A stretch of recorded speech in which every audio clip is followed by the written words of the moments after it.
Ah, yes, what a call. Coop with the call. Derek Lively, the first three of his NBA career, at a most opportune time as we welcome you back here, as we are here on the Boston Common. What a great sports evening it is here in Boston. We got the Yankees and Red Sox just down the road at Fenway Park, and, of course, we got Game 5 tomorrow night.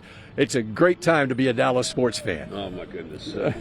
And the fact that the Mavericks made it back up here to Boston after, losing a game in Game 3 on Wednesday that they probably should have won.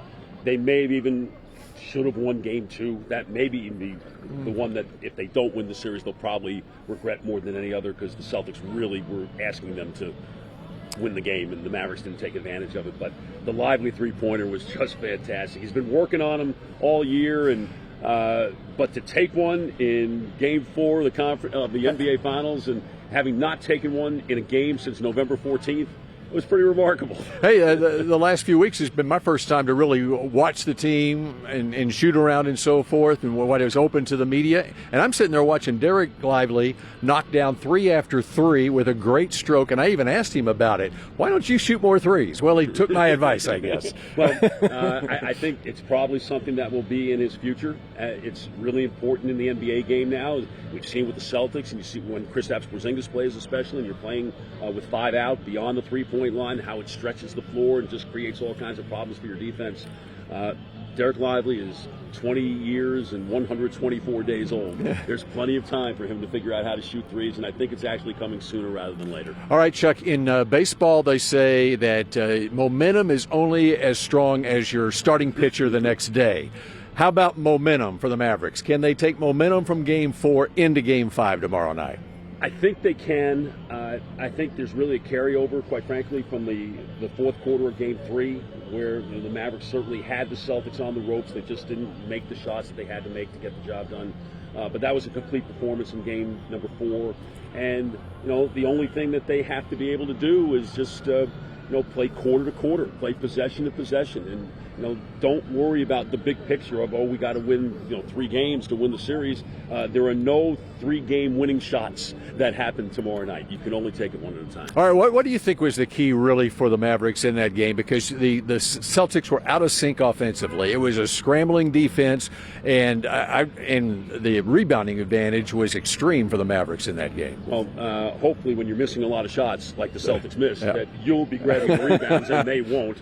Boston has not really done much offensive rebounding at all in the series, period. So that wasn't necessarily a surprise. But the Mavericks defense really, Bill, has been pretty good since the first quarter of Game 1. And that was a bad quarter.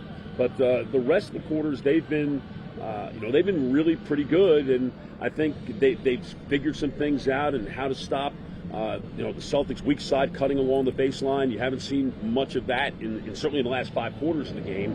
And I think, you've got to be able to deal with that and get up into them when they shoot threes and don't just let them set their feet and have all kinds of time to let it go, because they are good enough to make it if you give them that kind of time. You see Luka and the criticism nationally that he got after Game 3 in the fourth quarter of Game 3, and the way not only he bounced back but the entire team as well.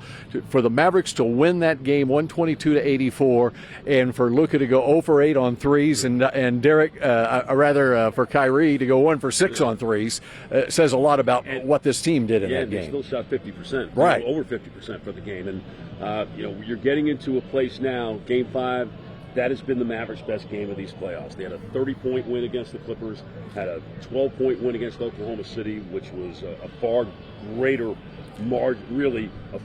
victory than the actual margin was. And then the game against Minnesota, which was like the game against Boston in Game 4, it was over in the first quarter. I mean, the Mavericks outscored them 35-19. It was 34-21 the other night. Luka, 3 consecutive games now, he's had 13 points in the first quarter. And Luka's Game 5 performances have been absolutely off the charts, and really I expect nothing less from him. I think the biggest issue is going to be Kyrie. He slayed one dragon by actually finally beating the Celtics after losing 13 straight times. The next one is to try to win against the Celtics in the TD Garden. Do you think the crowd affected him in the first 2 games? I think in the first game it did.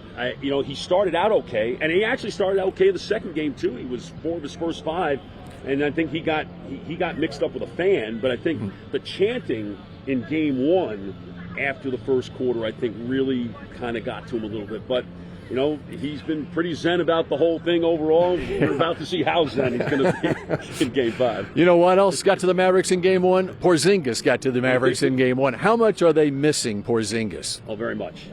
And you can tell, you know, Al Horford you know, he doesn't want to play very many minutes, so they don't want to have to play him very many minutes.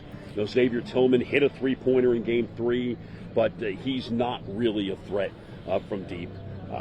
Porzingis is. Porzingis is he's the sort of the secret sauce to their offense, because you know, when you have a big guy like that who can shoot, you know, 38% from 3 on pretty high volume, and the way he can defend the rim and take away the lob game, and the Mavericks were able to get that lob game going a little bit in game 4.